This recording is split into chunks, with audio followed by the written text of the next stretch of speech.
I want to talk to you today, if I was going to title my message, I want to call it, Don't Get Sleepy at the Wheel. Don't get sleepy at the wheel. Let's turn in our Bibles to John chapter 15. John chapter 15, starting in verse 1. It's a long reading, but that's all right. We're a Bible-believing church, aren't we? Yeah. Good. So find your Bible somewhere, whether it's hard copy or on a device somewhere. The Bible says don't be ignorant of devices. So, it's in there. You can search that. It's in there. Devices were in the Bible long before you had one in your pocket. John chapter 15, verse 1. I am the true grapevine, and my Father is the gardener. He cuts off every branch of vine that doesn't produce fruit, and he prunes the branches that do bear fruit so that they will produce even more. You've already been pruned, some of us look like it, and purified by the message I have given you. Remain in me, and I will remain in you. For a branch cannot produce fruit if it is severed from the vine, and you cannot be fruitful unless you remain in me. Yes, I am the vine, and you are the branches. Those who remain in me, and I in them, will produce much fruit, for apart from me, you can do nothing. Anyone who does not remain in me is thrown away like a useless branch and withers. Such branches are gathered into a pile to be burned. But if you remain in me, and my words remain in you, you may ask for anything you want, and it will be granted. When you produce much fruit, you are my true disciples, and this brings great glory to my Father. I have loved you, even as the Father has loved me. Remain in my love. When you obey my commandments, you remain in my love, just as I obey my Father's commandments and remain in his love. I've told you these things so that you will be filled with joy. Yes, so that your joy will overflow. This is my commandment. Love each other in the same way I have loved you. There is no greater love than to lay down one's life for his friends.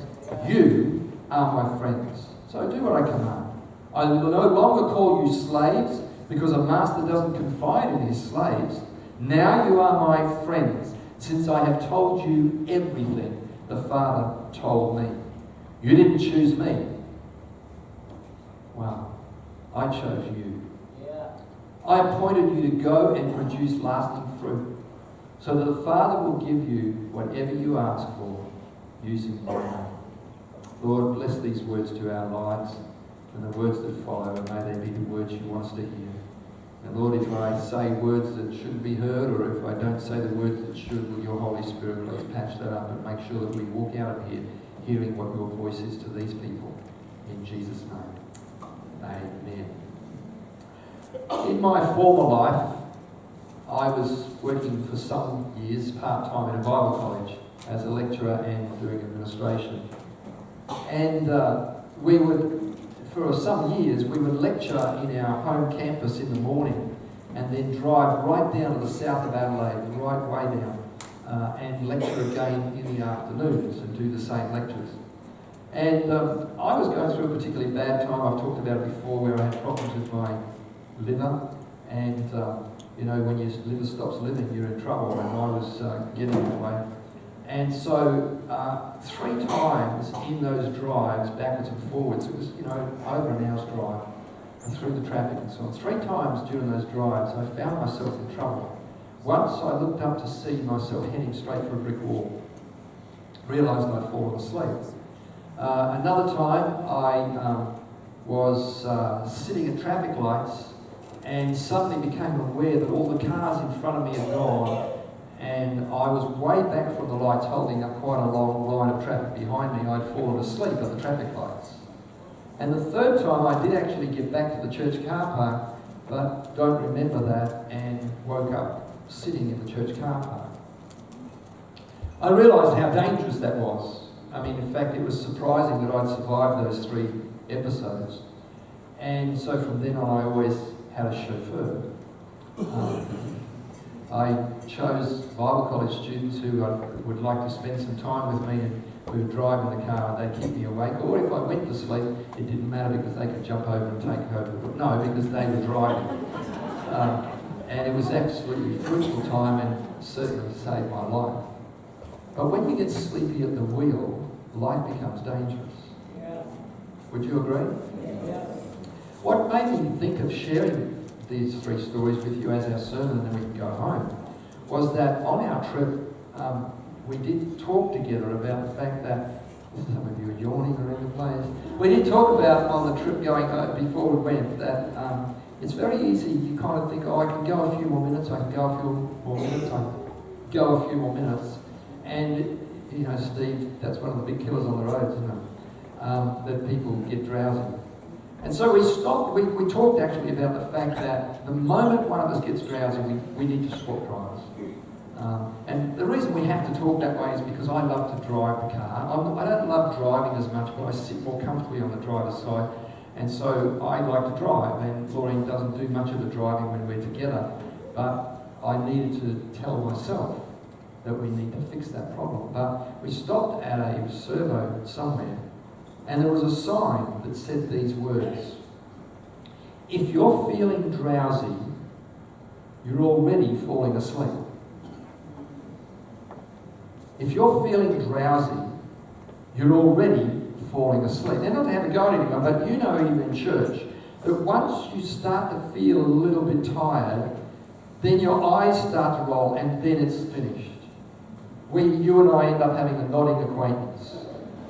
And when I ask someone to come and wake you up, they say to me, you put him to sleep, you wake him up. We've known in church meetings for people to literally fall off their chairs because they went to sleep, and you know, that's why some churches now provide armchairs and seatbelts.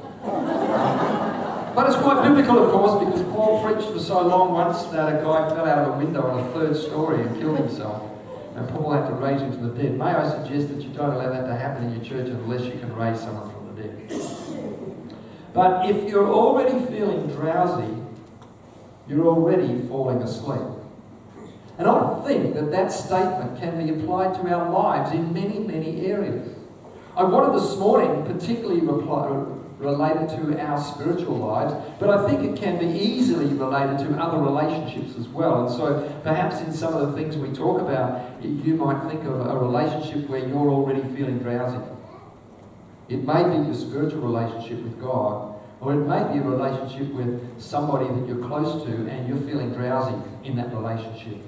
That the relationship is perhaps losing interest, that the relationship is, for some people they say it's become boring, that your relationship has other difficulties within it that make you feel like, I'm getting very tired of this. If you're already feeling drowsy, you're already falling asleep.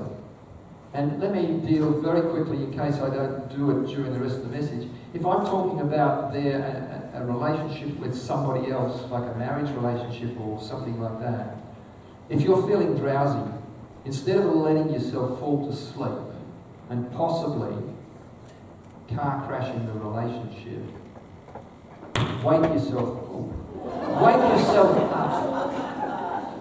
Wake yourself up and do something for goodness sake. Let me say this, and I'm not trying to be hurtful here, but there are people in this meeting that might be hurt by what I'm about to say. But if you stop and think about what I'm about to say, a lot of people will be pleased I've said it for other people's sakes. And I said to one couple once, after I'd heard of another couple who had just broken up and divorced, I said, I don't know what goes on in your marriage, but let me say this. Fix any problems that you've got, because the pain of fixing the problems is a lot less than the pain of divorce. Yeah. And don't let anyone kid you into believing there's an amiable divorce, because even if you can still talk nicely to your ex-partner, there's still a ton of pain and background that hurts like mad. I don't know that experience personally, and I never want to know it, and I don't believe I will, but I know it from closer experience with other people. And in ministry, you sit in those situations over and over again and watch the incredible pain because somebody started to get drowsy at the wheel and they've ended up crashing the car. It just ain't worth it. Wake up. Don't immediately think, well, I can cast this off and find another. let me tell you, we've been married now for 45 years. And it gets better if you work at it. Anyone agree with that? Does anyone in the house agree with that? Yeah. 45 years, and it gets better and better, for me anyway, if you work at it. Someone said to me, "Well, you know," I said, "How do you think we got a good marriage? Do you think we drifted into that? Do you think it just happened? Do you think we just kind of cruised through the day and everything works out nicely?" It's hard work to have a good marriage. But boy, when you get to my age, it's really worth it. Really worth it. I hope I haven't offended anyone by those comments, but I hope I've jolted the people that need to be jolted. I'm still stinging. So don't get drowsy at the wheel.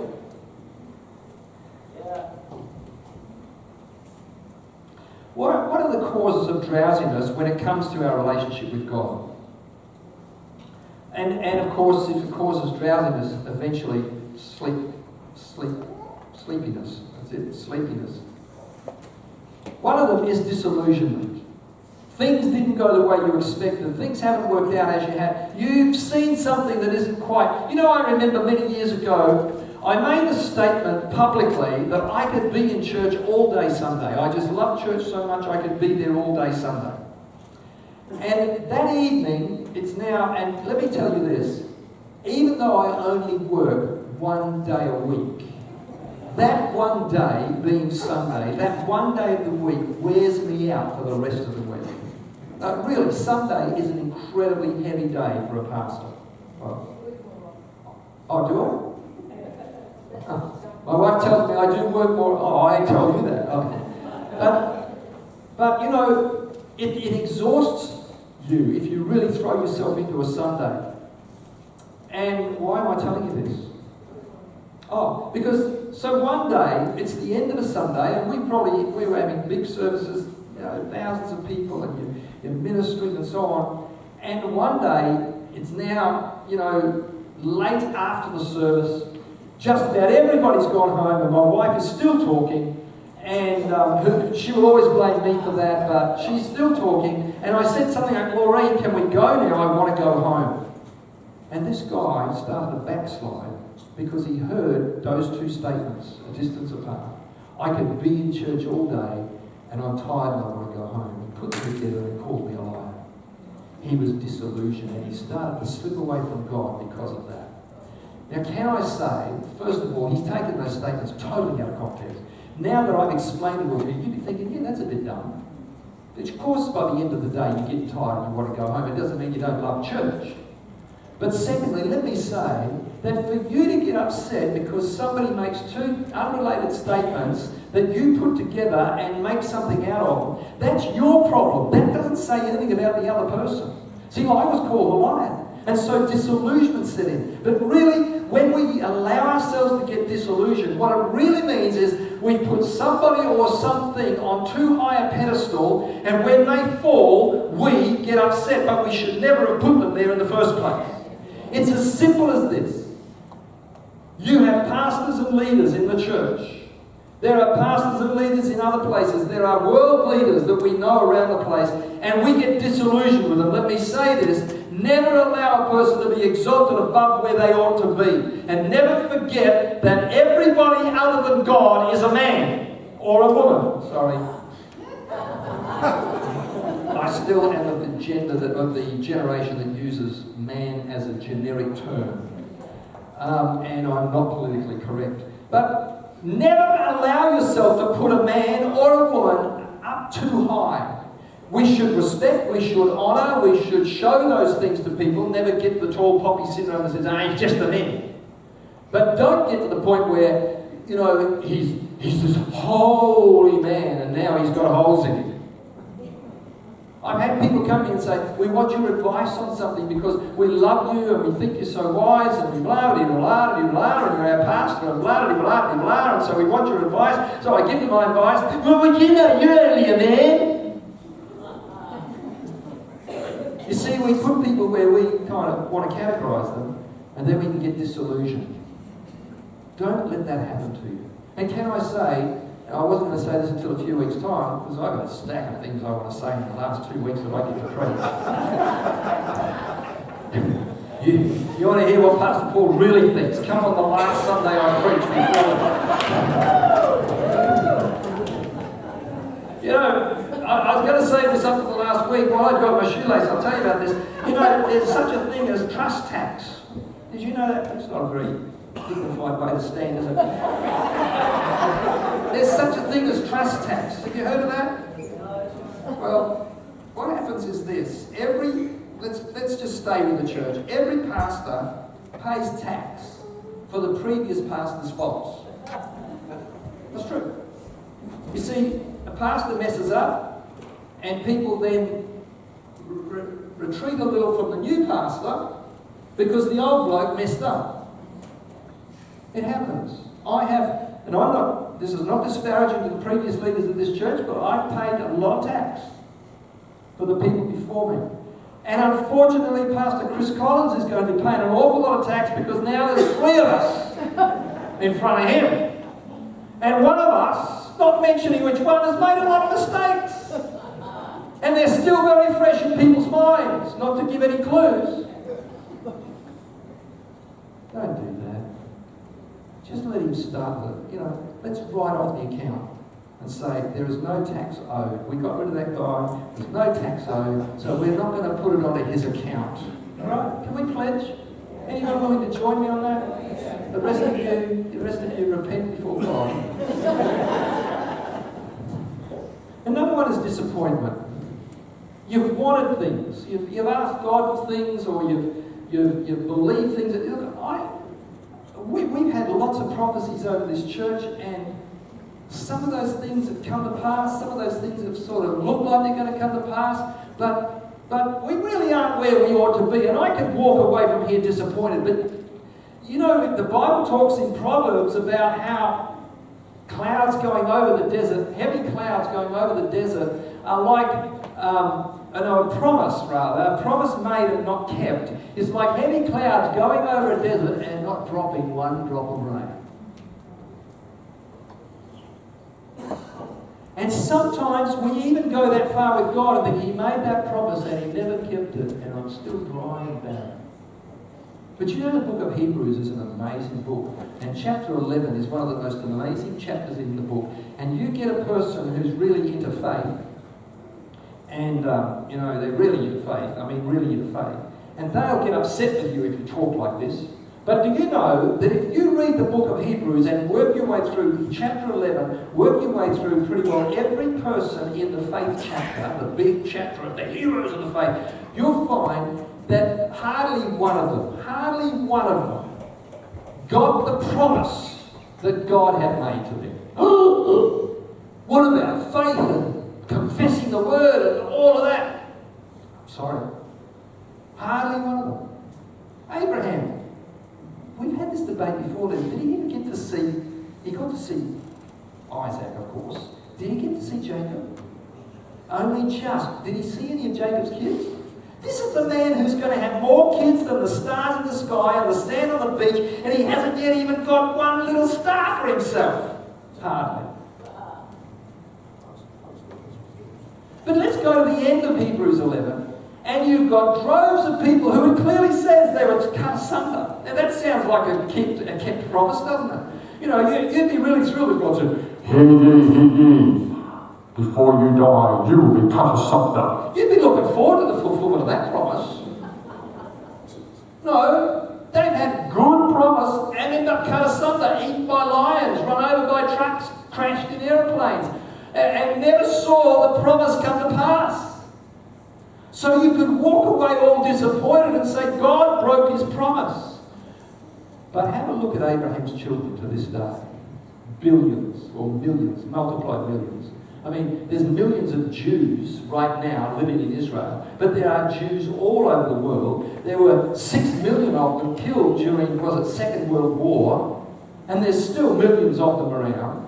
They're all Abraham's children. Not to mention the fact that because we gave our lives to Jesus, who is in the line of Abraham, and became we gave our lives to Jesus and became brothers to Jesus, who is in the line of Abraham, we are also sons and daughters of Abraham, the Bible says. So though he never saw any of Jacob's kids, the promise still came to pass. And one could go on and on and on. And so those people were heroes of the faith, not because they got the promise, but because they believed for the promise. That's what makes you a hero of God. That you don't get disappointed because it doesn't happen for you when you think it should, but because you rejoice in the fact that God has made you a promise, and one way or another, sometime or another, it will come to pass. And you know what's really great? Is if I begin to believe for my kids to see the promise, instead of being so proud and selfish, I want it all for myself. That was a nice pastorly thing to say, wasn't it? Oh, I'm feeling freedom already. The handcuffs are a little bit bigger than they used to be. You know, this is tight. No, it's never been like that. Never been like that. Oh, should I not said that? Okay. Forgive me for my language. There's a Victorian spirit coming through here. Oh, glory, disappointment. Don't let disappointment, because let me tell you, you can read the scriptures and you can see that God has kept every promise. There are still a few not yet kept, but it's not because he hasn't kept them, it's because it's not yet time. You know, when you read about the birth of Jesus, it says when the fullness of time had come. When you read about Pentecost, when the fullness of time had come. Joel had prophesied the outpouring of the Holy Spirit hundreds of years earlier, but when the time was fully come, the day of Pentecost happened, the Holy Spirit was poured out, the promise was fulfilled, and yet, Joel says, and the Apostle Peter says, this promise is yet for a further day, which is our day. Jesus said he's coming again. Let me tell you, he's got a very, very funny definition of, behold, I come quickly. But can I say we're 2,000 odd years closer than we were when he made the promise? Right. And for those that have died in Christ before us, they've had their rapture, they've gone home to glory, they're with Jesus. They're not complaining that he didn't turn up. He will come. But in the meantime, he will come for you one day. So don't get disappointed. It'll destroy you and you get sleepy and fall asleep at the wheel. Extended difficult times. Oh, goodness me. Did you guys clear your diaries for today? Extended difficult times. Sometimes our problems go on for longer than we think they should. And I'm not trying to trivialise anything here. I've had some long-term problems. I am a long-term problem. I live with a long-term problem. Me! I create long-term problems. I solve less of them than I create. This is my lot in life. I went to Africa and my Kenyan brother, Bishop Daniel, says, Paul, why do you have to make everything so complicated? You'd only been with me for a couple of days. So problems do go on longer than we expect. Sometimes it's a sickness. Sometimes it's a financial problem. Sometimes it's a relational problem. Whatever, and it can go on and on and on. And we think it's way beyond its time. If I get around to it, I'll fix it. There's something at the moment. But the Bible says my times are in his hands. My times are in his hands. The Bible says that people, you know, I'm hearing now people saying they're getting sick of this scripture. Let me tell you, don't ever get sick of this scripture. Don't ever get sick of it. Don't ever get sick of this scripture. Did I say don't ever get sick of this? Yeah. Did I make that point? Yeah. I'll step aside for you. What scripture was it? What scripture did you get sick of, eh? It was this one. What? It was this one. I'm talking about times, yeah, but it was, no, that wasn't the one, but that's a good scripture. Our time for life and repent. No, it was this. It was this. Come on, Jody. That wasn't the scripture you forgot. He will not give you anything more than you are able to bear. You say, but Lord, I can't bear this any longer. Are you dead yet? If you're still alive, you can bear it. I'm not trying to be trivial here, folks. Please, you know our very, very good friend, who some of you will know, Dr. Nick Hawkes, who has preached here a couple of times. He's been on radio lots. You hear him on Life FM all the time. He's got cancer, and his latest email to me was effectively saying, I probably will be dead by May.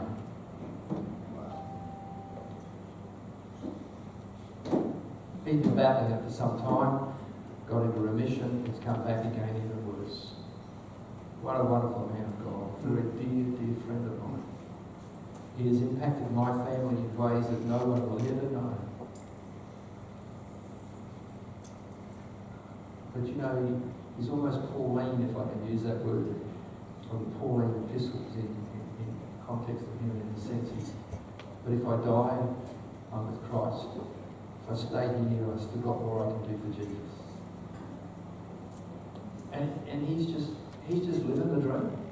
He's living, isn't he? He's living the dream. He says, I've got 3 more books I've got to write, and I've got this I have to do, and I need to make 120 radio spots, and I've got to do, and we're going to go on a trip somewhere in May, and all of that. He's got all these things he wants to do. You know what? If I don't finish it, the Lord will figure it out.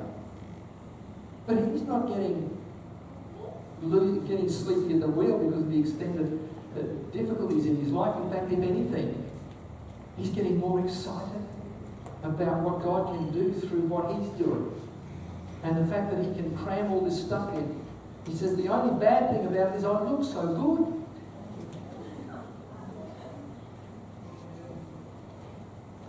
And lastly, you're feeling this, it's not the time to go home. Don't pack your bags right now. I'm on the bad stuff, all right?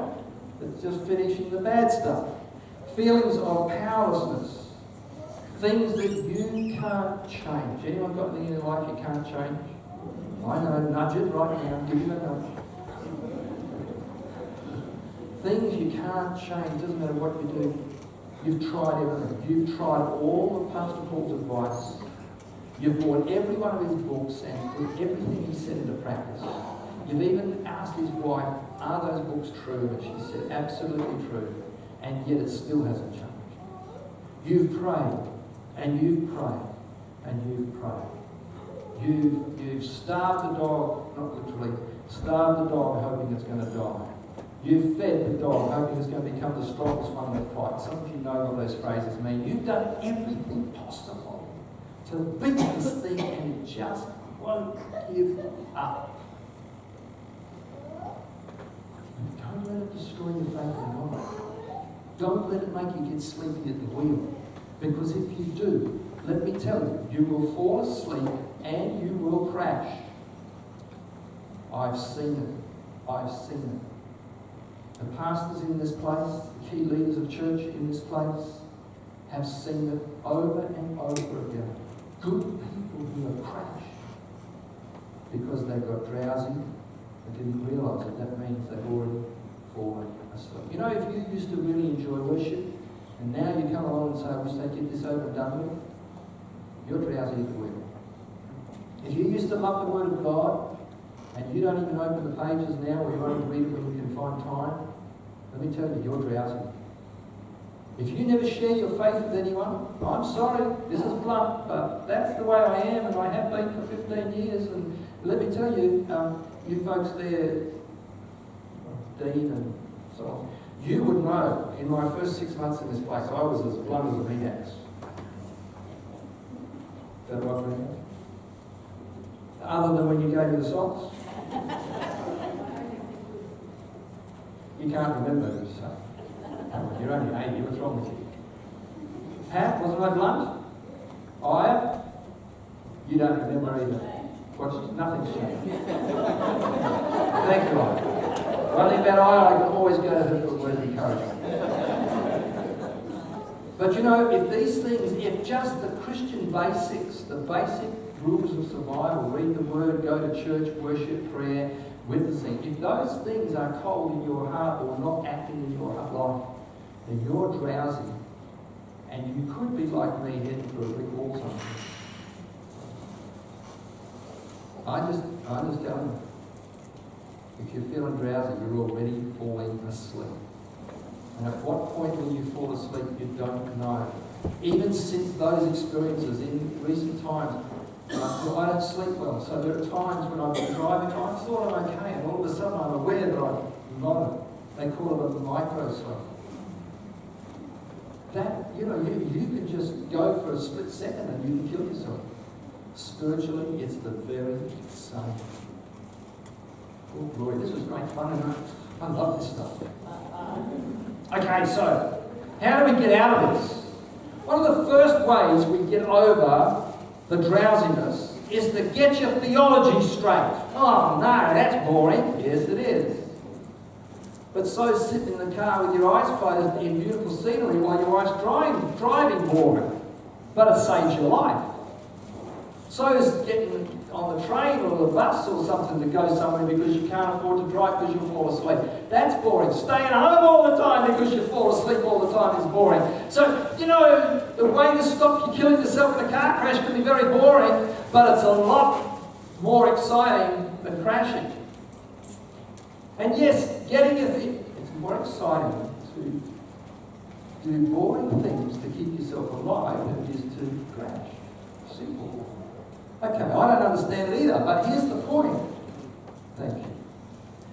You can stay. Okay, I'll let you play keyboard later. The facts are that there are basic things we do, and one of them is we need to get our theology straight. Now, theology, I don't believe in theology, that's all that heavy stuff that sends you to hell. No, theology is the study of God and things about God. Theology is simply your system of beliefs.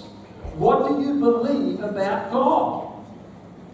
What do you believe about God? Well, I don't know, the person hasn't told me yet.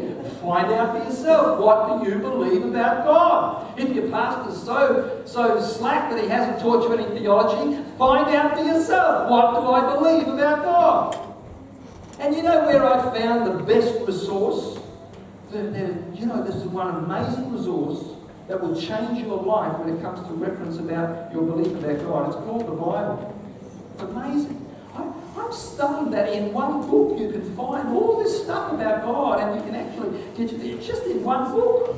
It's amazing. You don't have to have a library. You just need, it's 66 books really, but it's compact.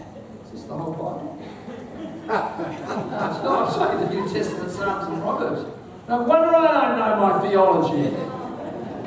Yeah, here's a compact one, and this is the whole thing with the concordance and maps and all. That's all you need. Really, it's good to study it, but you can find out from Scripture. So, for example, get these things straight. He will never leave you. Oh, I know you can all quote me 4 scriptures that say He will never leave you. But do you believe it? Theology is useless if it's just theory. Theology needs to be something you've got into your spirit and you believe it and you live it. So next time you get the flu, oh, God's forsaken me, I've got the flu, you'll realise your theology isn't correct because it's impossible for God to leave you, not only because He promised that He wouldn't do it, but because He's omnipresent. Poor guy, he can't get out of the room because He's naturally everywhere. So He can't escape from you even if He wants to. That's awful. But it's good theology. We'll talk later. Our passage this morning, there's 8 verses that keep using the word remain. And it talks about us remaining in Him. But every time it mentions about us remaining in Him, well, not every time, but many of them, it refers back to Him remaining in us. And here's the deal, you see, God has done His part. He remains in you. He remains with you. He will never leave you. He will never forsake you. It's a case of where are you in the relationship? I told you about the time when we were first married, we had a bench seat in our car, and it was back in the days when we had those as a standard instead of an option. And so we were madly in love, and we still are. And so Laureen used to slide into the middle of the seat, and I don't know whether we had seat belts in those days or not, because they became legal If they weren't in the car, you didn't have to wear them, obviously. So she would slip over the middle of the car and we'd drive down the road and people would say, oh, there's only one person in that car. And we loved it. We still loved to be close to each other. And so we would drive along like that. And after we'd been married for a while, I noticed she's over on the other side next to the door. I'm thinking she's getting a bit drowsy, isn't she? What in the world's going on here? Now she's going to tell you because she was pregnant and she found it difficult to slide across the sea. I say, if you say we're never together anymore, guess who moved? It wasn't me. I'm still right where I was behind the wheel. If I move, we're in trouble. I've got control. I'm behind the wheel. You're the one that moved. Don't complain that there's distance between us. You're the one that moved. Am I right? Well, stay on her side, but guess what? The steering wheel's over on my side. If you don't feel close to God, guess who moved? It wasn't God. I'm telling you. God came to this earth, hung on a cross for you, and He ain't moved since. He rose again and He's been with you ever since. He will never leave you. He will never forsake you. And you've got to get that in your head so that it doesn't matter what happens. It doesn't matter what happens. You know, in the middle of it all, God is right there. He hasn't moved. That's theology. That is one of the best, most powerful theologies you can ever learn. You don't have to learn all about the theodolites and all the other things, architecture or something, isn't it? You don't have to learn about all those things in Scripture that are the big terms and the big words, sanctification, justification. You don't need to learn all that stuff if you'll just get hold of the basics. And one of the major basics is He will never leave you. The next one is that He always works for good. In verse 2 of our passage, it tells us that He prunes us so that we are more productive. Everything God does or allows in your life is so that you will become more productive. You know, I've talked to you about roses. The more roses you want, the more you've got to cut them. Correct, Peter? Thank you. He nods anyway. He's asleep.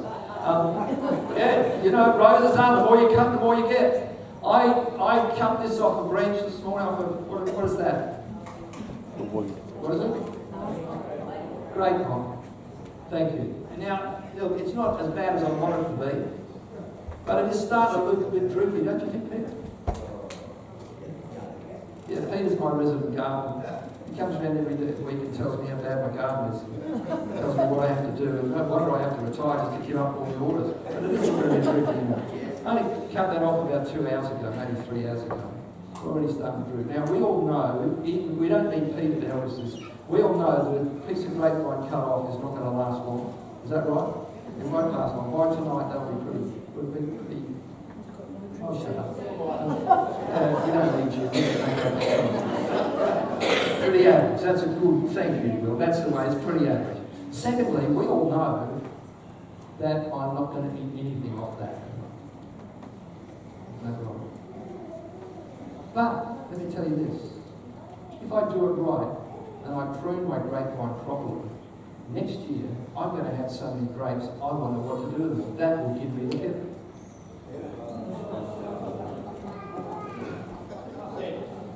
Because you see, pruning is to the advantage of the plant. It makes it more fruitful. Most fruit-growing things require pruning. If you've got fruit trees, you should be thinking seriously about what you should be doing now with your fruit trees. Because most of them need pruning.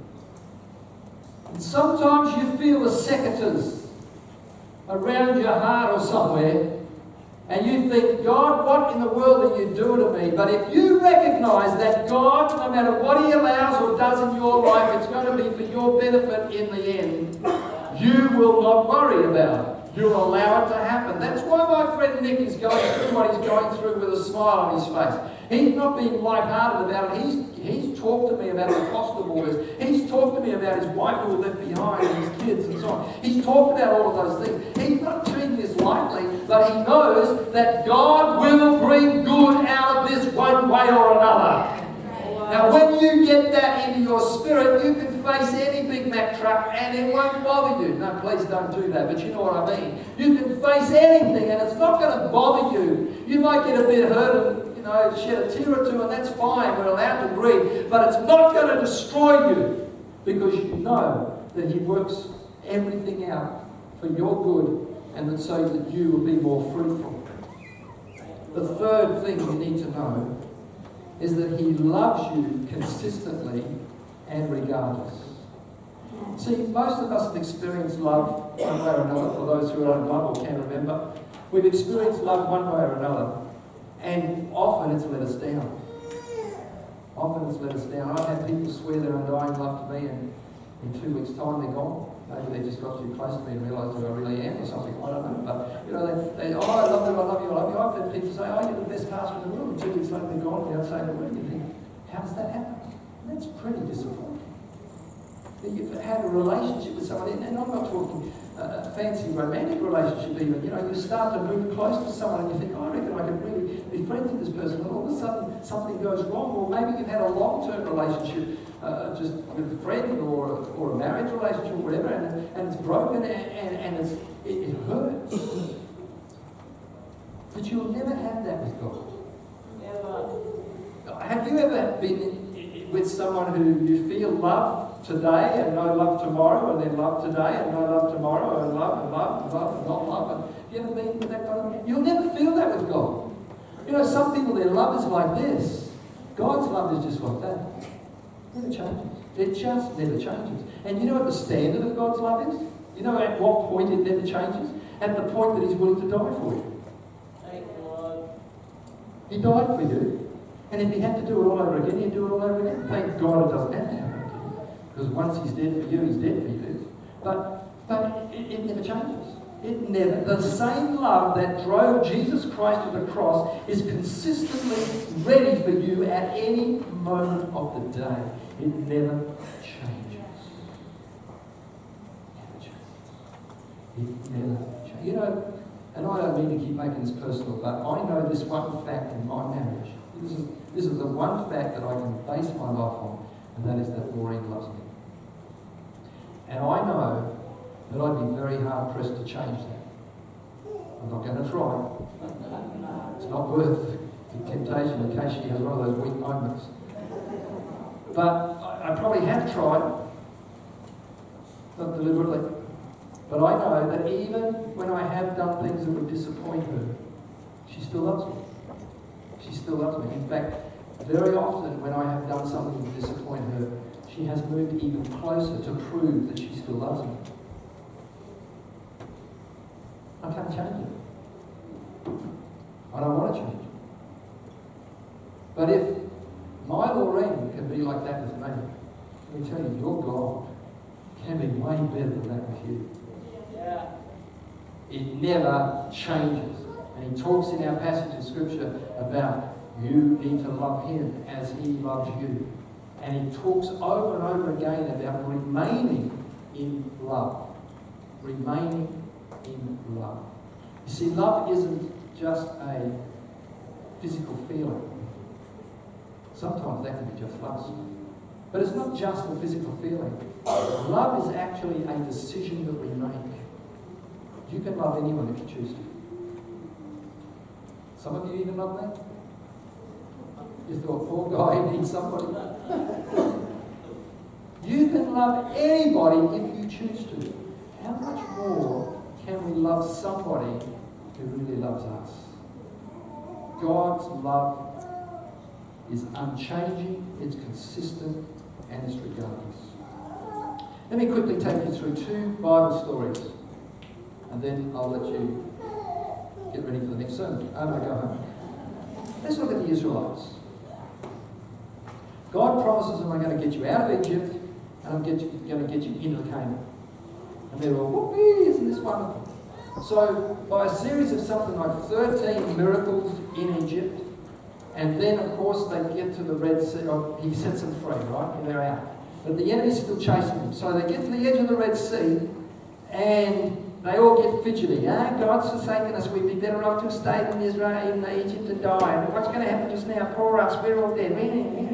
You know, and you think to yourself, see, we can look back now and think to ourselves, 13 obvious miracles, and you're doubting the ability of your God to get you through. They're going to sleep at the wheel, folks.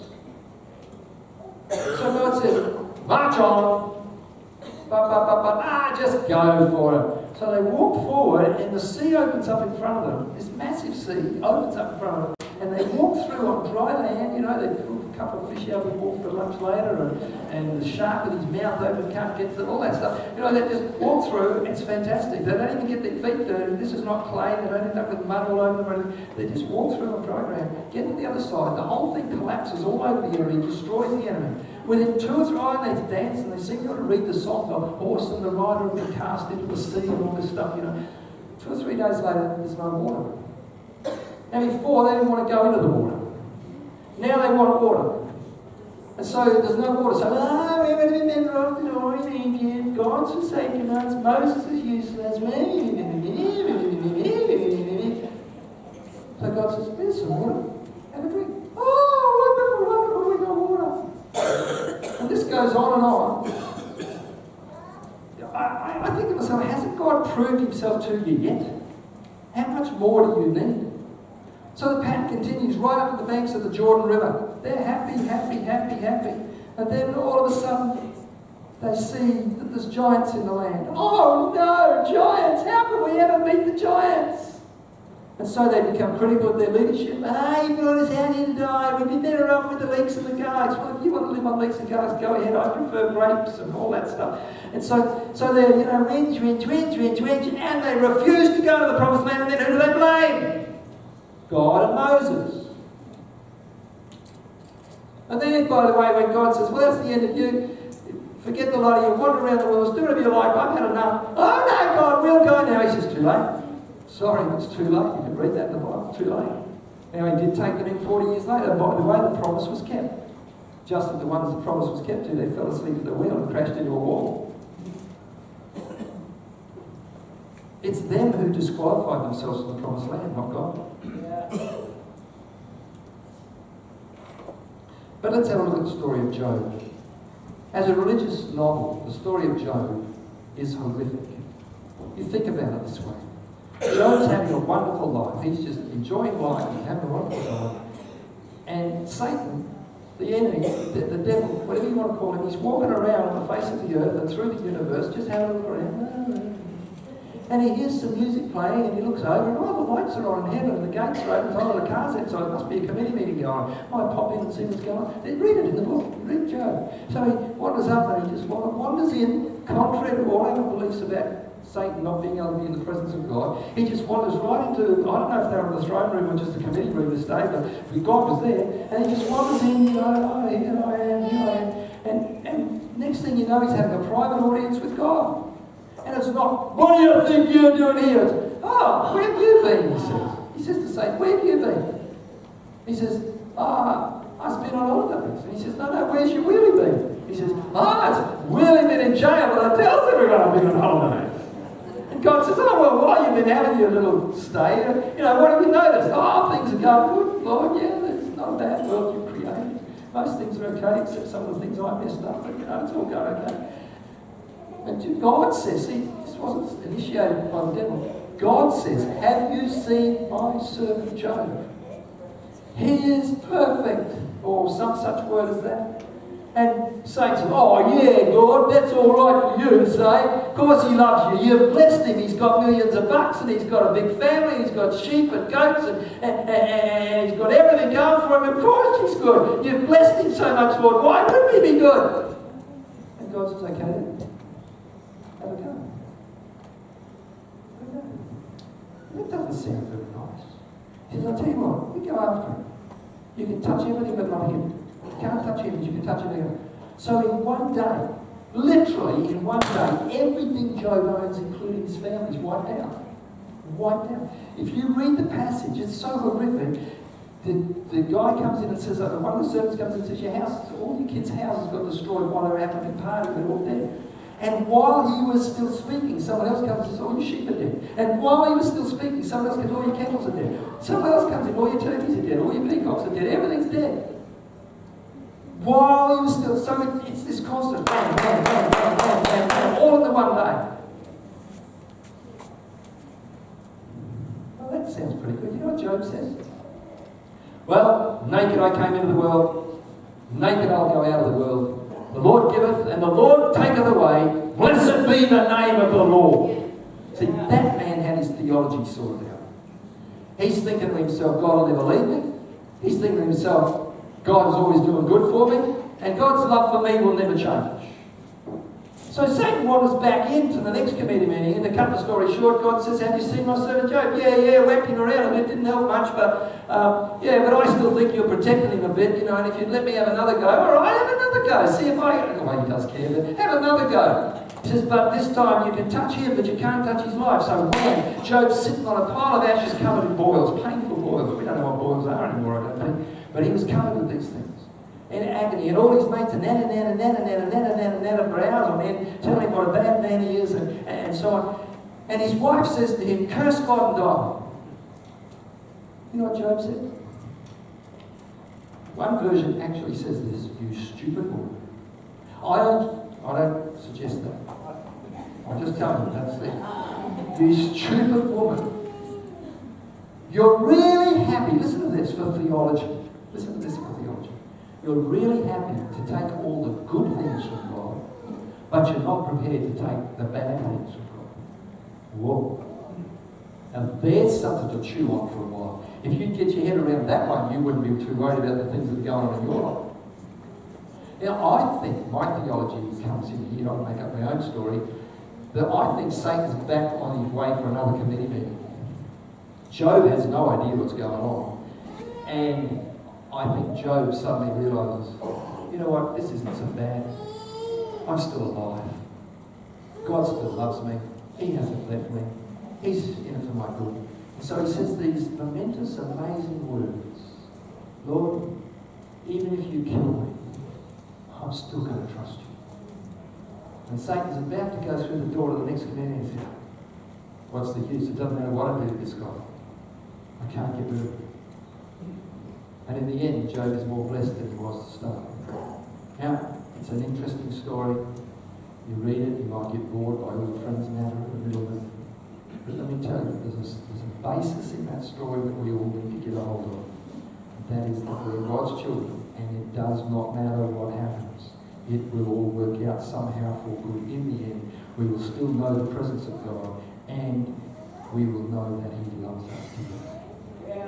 Friends, the Israelites went to sleep at the wheel driving through the wilderness, and they crashed into a brick wall called the Jordan River, and it destroyed everybody over 20 years of age died. And you can imagine the 40 years wandering that desert, they've been told when the last one of the generation is dead, you can go into the other country. And for 40 years they wandered that desert, and you can see this old decrepit guy, he's now the oldest in the tribe, and he's wandering down with his people, and he just can't hardly move, and they're thinking, well, he can drop dead. We want to go into the promised land. And crashed at the wheel. But Job stayed awake at the wheel. And when you read, it sums up really quickly, but when you read the last few verses of the book of Job, it's glorious to see what God has done in his life. You've got to think it through and interpret it a bit to work it out, but it's glorious to see what God has done in his life. The lessons learned, the joy that's come back into his life and so on. Why? Because he didn't go to sleep.